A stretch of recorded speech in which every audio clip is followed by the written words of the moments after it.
ทางทีมงานตะแสงเมืองหลวงนาตาลมาสวยเรือพ่อแม่ประชาชนเนาะเขตบ้านพลคำบ้านเสียงแหล่หนทางหัวหน้ากองวันนี้หัวหน้าสุขิต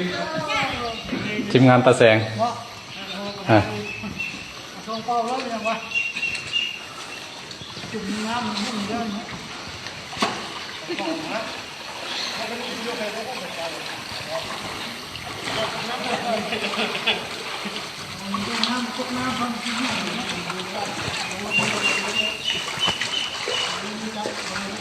ฟ้านี่ก็ได้สิ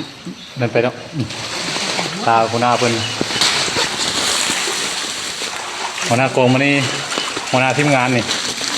มาช่วยเรือพ่อแม่ประชาชนบ้านพูนคำทีมงานตาแสงนาสุขิตคนละไม้คนละมือเด้อคนละไม้ละมือสวยเดียวทำบ้านนาตาลเมืองนาไก่เด้อน้ำท่วมแล้วน้ำท่วมแล้วน้ำกันมันขึ้นนี่ขึ้นเกือบเม็ดแล้วท่วมไปหลายเติบ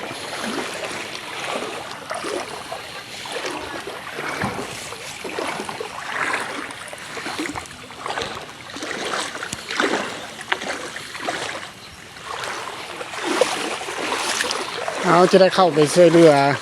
พ่อแม่ประชาชนอยู่โพนคำก่อนเนาะเพราะว่าน้ำท่วมหลาย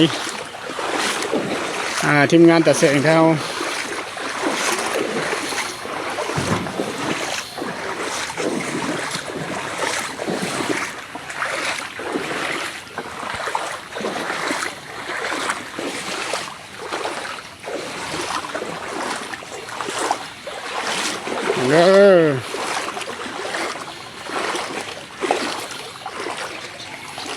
นั่นก็เป็นพ่อแม่ประชาชนกำลังคนเข้าออกจากเล่าขึ้นไปใส่เฮือนใหญ่เพราะนั้นทีมงานตัดเสียงเดี๋ยวเขาจะได้เข้าไปช่วยพระเจ้าคนเข้าก่อน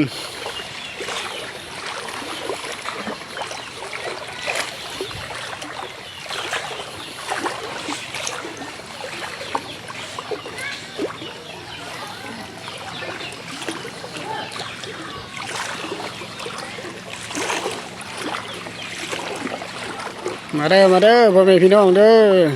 มาสวยเดียวเด้อใครที่ว่ามีใจศรัทธามีน้ำใจแล้วมาสวยเดียวขนเข้าขนเครื่องจากบนต่ำขึ้นไว้บนสูง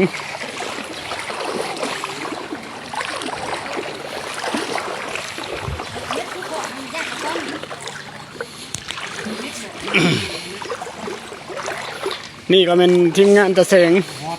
ทานอุดมหน่วยงานป้องกันความสงบป้องกันชาติป้องกันความสงบตะแสงเมืองหลวงนาตาลเนาะเข้าช่วยพ่อแม่ประชาชนที่ว่าน้ำท่วม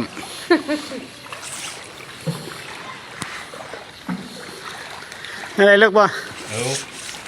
ควรแนะนำมึงไหมจุ๊บเราหัวเทียนเนี่ย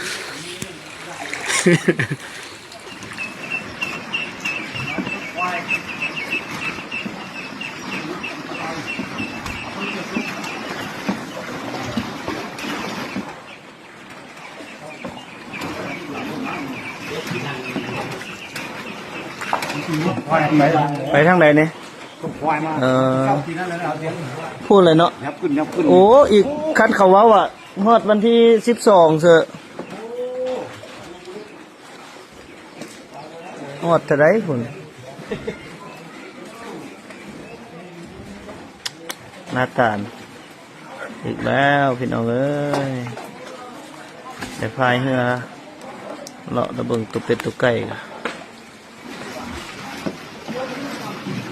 ทำมายังไปว่าโซ่ต้องควายนะ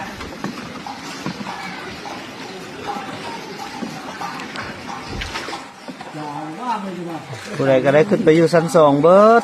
มาสู้เลย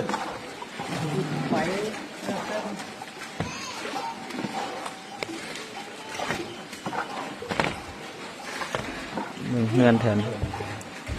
เลยขึ้นชั้นสองเบิดดังฟืนดังไฟกันอยู่ชั้นสองเม็ดเลย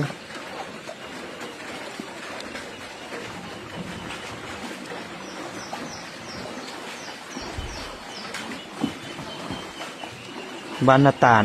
ในตอนเช้าวันที่8 เดือน 7 ปี 2026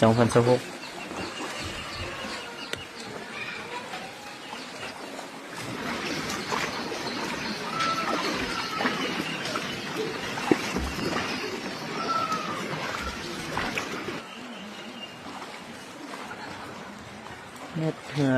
จนได้เอาเข้ากล้องล่างไว้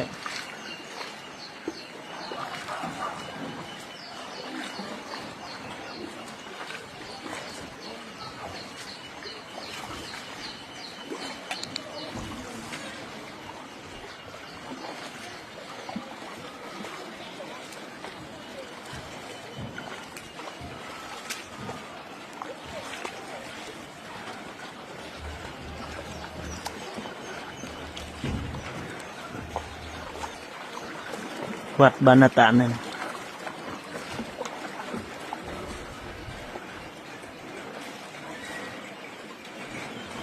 โอ้ โอ้ยังแต่ชั้นสองพี่น้องเอ้ยพี่น้อง